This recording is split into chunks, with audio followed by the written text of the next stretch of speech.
When people think of a forest, they think of areas like this: dense trees, fallen logs, some shrubs. But it didn't always look like this. In pre-colonial times, all of this would be grassy pine savanna and open understory oak and chestnut forests from Native American fire regimes. How else has the landscape of the southeastern U.S. changed over the course of the years?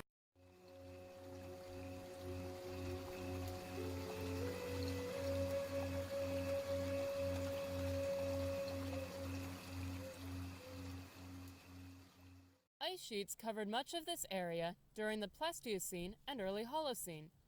The cold temperatures and harsh climate led to extensive boreal forests dominated by spruce, fir, and jack pine, especially in the Appalachians. As Earth entered the Holocene, temperatures spiked, ice sheets melted, and plant communities that were present in much of the southeast moved up the steep slopes of the Appalachians. Due to the change in temperature, humans in the southeast moved from being roving hunter-gatherers to more fixed-area communities, and fire's impact on the landscape grew.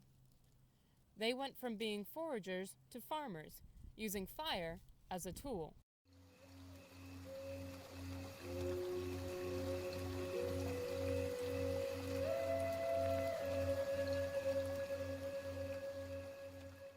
Fire was used for cooking, warmth, driving game, and clearing land for farming. Those kinds of fires promoted oak, chestnut, and pine growth.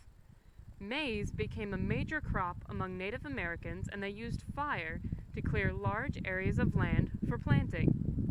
One notable way they used fire for hunting were fire drives, which would encircle game, driving it towards a center point. Fire also helped with foraging by burning the underbrush to help them find chestnuts in the fall.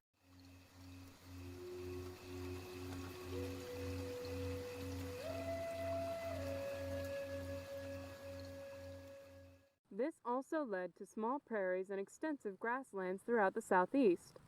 Because of the high diversity of grassland species already present in the southeastern U.S., it suggests that the grasses were originally there and lightning-ignited fires selected for them.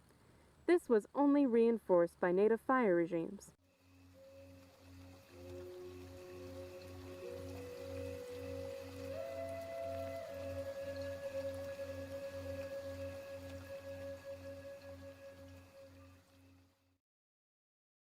This changed once Europeans came over to North America due to disease, economic collapse, and death to the native population at the hands of the Europeans. This led lands that had been previously burned to become dense and scrubby, which early Europeans were not pleased with as it interfered with travel and their idea of beauty. This led to areas that were no longer being actively used by either party to revert to a more pre-human state until European rediscovery years later, with only small anthropogenic fires disturbing the landscape.